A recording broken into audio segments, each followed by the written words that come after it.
Hey, welcome back. In the last video, we have discussed about the try and except block. In this video, we will be discussing about the else and the finally as well. Okay, so let's get started. So what exactly the else block does in the try except block? Okay, so please keep in mind that. So the else block lets you execute code when there is no error. Okay, so what exactly does that mean? So we are having this particular code here, right? Now what I'll do, I will just add this one, and then after the except, I can do else. And here I can do print. And here what I can do something like nothing went wrong. All right. Now if I just run the program, we are getting an error, right? Hey, name error occurred. All right. So now what we have to do, we have to comment out this one and let's print something like this. So print hello. All right. Now run the program. We are getting hello and then we are executing the else block. Hey, nothing went wrong. Okay. So this is how the else block works with the try except block. Okay. All right. And then we have the finally block. The finally block lets you execute code regardless of the result of the try and except blocks. Okay. So here after this one, I can do finally. All right. And here I can do something like print. I will run no matter what.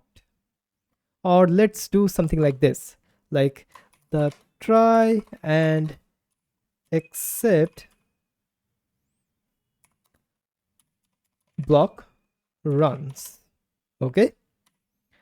Or finished. All right.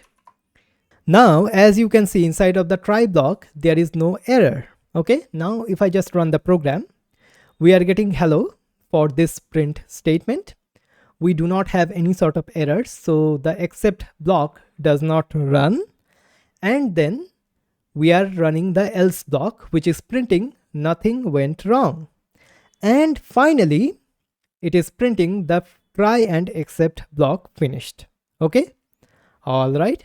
And in case there are some sort of an error, so if I just do something like this right now, or let's do something like this. Okay.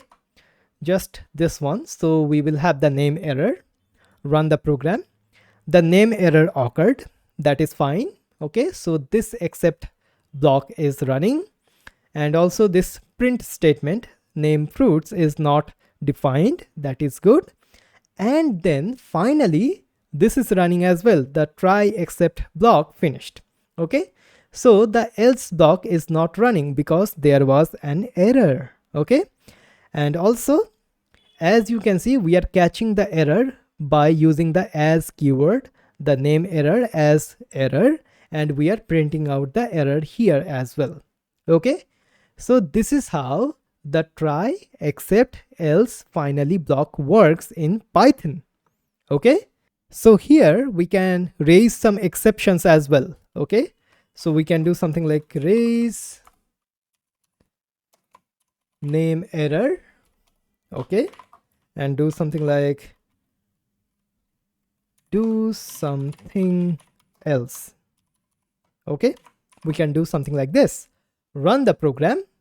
We are getting the name error as well. Okay. So as you can see here, we are first running these ones. Okay. And then we are getting the error as well. Okay. So we can do something like this here. So with the help of the raise error to raise custom error with the custom error messages. Okay. Awesome. So this is how we can use the try except else finally block in Python.